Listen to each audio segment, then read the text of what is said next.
जौनपुर देही इलाके में रामदास अपनी बीवी के साथ रहता था। रामदास मछलियाँ खरीद फरोख्त का काम करता था। आज नाश्ते में क्या बना है? मछली पनीर की सब्जी, अरहर की दाल और अंडे का ऑमलेट बनाया है। सभी चीजें बहुत लज्जतदार बनी हैं। ठीक है मेरी हुस्ने जाना, ले आओ। नाश्ता करने के बाद रामदास मछलियाँ पकड़ने के लिए नहर पर जाता। दिन भर चिलचिलाती धूप में मछलियाँ पकड़कर घर लौटता। आ गए। सरदार का सिपाही आया था। पूरे इलाके में अलल ऐलान करके गया है। देहात में वबा फैल रही है और देहात के हर शख्स को नकाब देकर गया है। ये रहा आपका नकाब। नकाब लगाने से क्या वबा नहीं फैलेगी? हाँ, वो कह रहा था कि ये नकाब हुकूमत ने दिए हैं। इस नकाब से हम 100% सलामत रहेंगे और एक बार किसी का नकाब गायब हो गया ना तो दोबारा नहीं मिलेगा। और बिना नकाब के घर के बाहर निकलने की इजाजत किसी फर्द को नहीं है। ठीक है, अब इत्तला देना बंद करो, दस्तरखान लगाओ। क्या बनाया है? आलू, गोभी, मटर, टिंडे, भिंडी और मछली और इन सब को मिलाकर शानदार मौलिक सब्जी बनाई है। ठीक है, जो भी पकाया है ले आओ। दूसरे दिन हर फर्द देहात में नकाब पहनकर घूम रहा था। रामदास भी नकाब पहनकर मछलियाँ पकड़ने निकलता है। रामदास जब शाम को जाल से मछलियाँ निकालकर बाल्टी में डाल रहा होता है तो वो देखता है कि एक मछली के दहाने में सोने की अंगूठी है। रामदास अंगूठी देखकर हैरान हो जाता है। वो अंगूठी लेकर अपने घर पहुँचता है। देखो, मुझे आज मछली के दहाने में क्या मिला है, एक सोने की अंगूठी। खुदा ने तुम्हारी ईमानदारी देखकर और शदीद मेहनत से खुश होकर अता किया है। रामदास उस अंगूठी को बेचकर एक आलीशान घर बनाता है और एक कार भी खरीद लेता है। अब रामदास कार से मछलियाँ पकड़ने जाता और मछलियों को कार में ही रखकर घर ले आता। इस तरह रामदास और रामदास की बीवी एक खुशनुमा जिंदगी बसर करने लगे।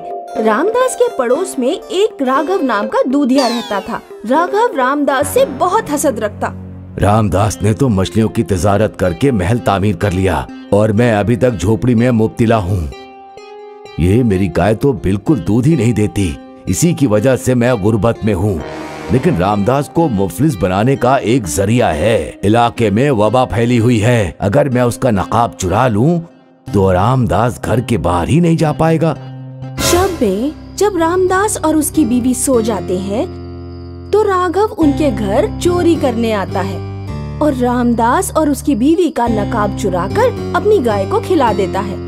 दूसरे दिन जब रामदास काम पर निकलने वाला होता है तो वो पूरे घर में चेहरे के नकाब की तफ्तीश करता है, लेकिन वो उसे नहीं मिलता। दोनों नकाब गायब हैं। अब मैं बाहर मछली पकड़ने कैसे जाऊं? और ये वबा साल भर खत्म होने वाली नहीं है। रामदास अपने वालिद की तस्वीर के सामने अश्क बहाने लगता है। उसी वक्त रामदास के वालिद की रूह अचानक जाहिर होती है। रो नहीं मेरे फर्जंद और बहू, मैं तुम्हें तिलिस्मी नकाब देता हूँ, वो बहुत सारे काम कर सकता है। रामदास के वालिद की रूह रामदास और उसकी बीवी को एक तिलिस्मी नकाब देकर गायब हो जाती है।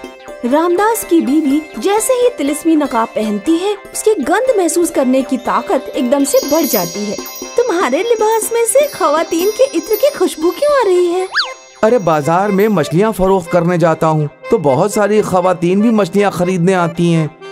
जरा दूर से मछलियाँ फरोख्त किया करो उन्हें। दूसरे दिन जब तिलिस्मी नकाब पहन के रामदास नहर के साहिल पे जाता है तो वो अपने गंध महसूस करने की ताकत से पहचान लेता है कि नहर में मछलियाँ किस तरफ है। तिलिस्मी नकाब की वजह से रामदास को पहले से 2 गुना मछली पकड़ने का इजाफा होता है। अब हम अपना फार्म खोलेंगे और मछलियाँ बरामद करने की इब्तिदा कर देंगे। तिलिस्मी नकाब की वजह से रामदास के कारोबार में इजाफा हो गया। एक रोज रामदास और उसकी बीवी तिलिस्मी नकाब का जिक्र कर रहे थे। आज हमारी कामयाबी वालिद जी के दिए हुए तिलिस्मी नकाब की वजह से है। राघव खिड़की से रामदास की सारी गुफ्तगू सुन रहा था। जब रामदास और उसकी बीवी तिलिस्मी नकाब उतारकर सो जाते हैं तो राघव उनके घर में चोरी से आ जाता है और तिलिस्मी नकाब चुराने की कोशिश करता है। राघव जैसे ही तिलिस्मी नकाब छूता है उसे शदीद किस्म का झटका लगता है। वो गश खा के गिर जाता है। अगले दिन जब रामदास और उसकी बीवी सोकर उठते हैं तो राघव को वो अपने घर में लेटा हुआ पाते हैं। रामदास और उसकी बीवी समझ जाते हैं कि राघव ही वो चोर है और उसने ही कदीमी नकाब चुराए थे और अब वो तिलिस्मी नकाब चुराने आया था। रामदास राघव को कानून के सुपुर्द कर देता है।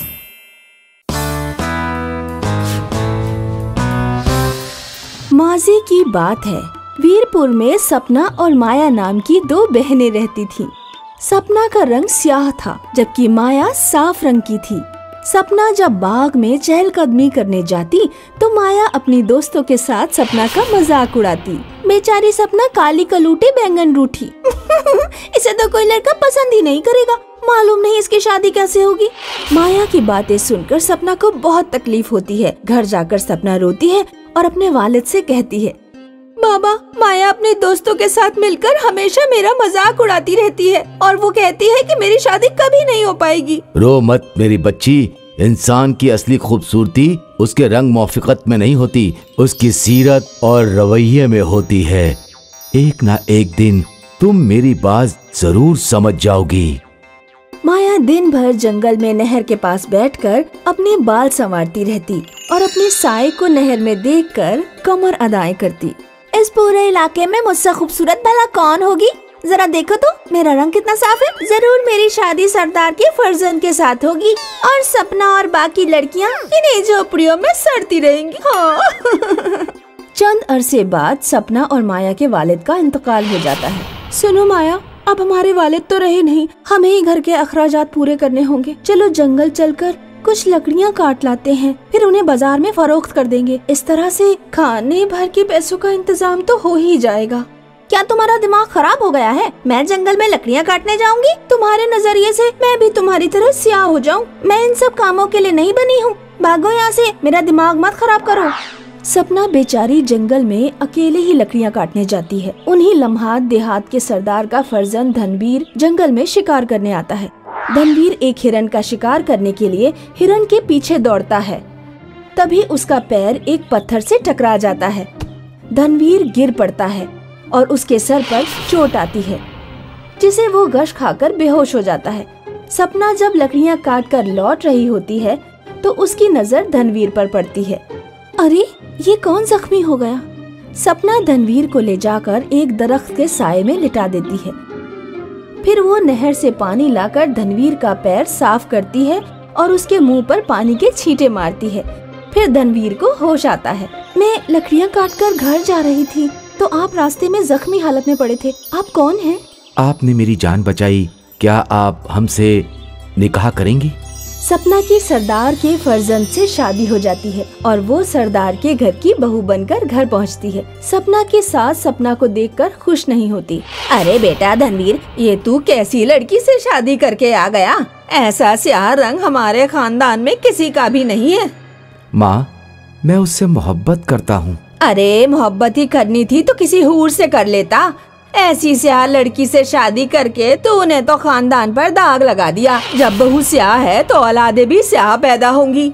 सपना अपनी सास के तंज सुनकर बहुत तकलीफ में होती है। सपना बेचारी को पता नहीं था कि उसे यहाँ भी अश्क बहाने पड़ेंगे। सपना घर के सारे काम अंजाम देती है, घर के कपड़े धोती है, खाना बनाती है, बर्तन धोती है। फिर भी सपना की सास उसे तंज कसती है। एक दिन शब में सपना की सास के पैरों में बहुत तेज दर्द होता है। सरदार और सरदार का फर्जंद किसी काम से बाहर गए होते हैं। घर पर सिर्फ सपना होती है। अरे मर गई रे। सपना अपनी सास के कमरे में जाती है।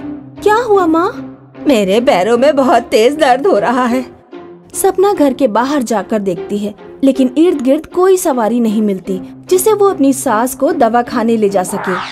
तभी सपना अपनी सास से जाकर कहती है, इतनी रात में सवारी तो नहीं मिल रही है माँ, तुम मेरी पुश्त पर बैठ जाओ, मैं अपनी पुश्त पर बिठाकर आपको दवाखाने ले चलती हूँ। अपनी सास को अपनी पुश्त पर लाद कर सपना उन्हें दवाखाने पहुँचा देती है। आपको गठिया हो गया है, मैं आपको तेल दे रहा हूँ। 40 दिनों तक लगातार इन पैरों पर मालिश करिएगा। सपना 40 दिन तक अपनी सास की खिदमत करती है। सास का पैर का दर्द ठीक हो जाता है। तभी एक दिन सपना की सास सपना से कहती है, बेटी, तू गोरी भले ही ना हो, लेकिन तू बहुत हुनरमंद है। मैं तुझसे माफी मांगती हूँ। मैंने तुझे बहुत जलील और रुस्वा किया, लेकिन अब मैं समझ गई कि असल खूबसूरती इंसान के रंग और मौफिकत में नहीं होती, उसकी सीरत और रवैये में होती है।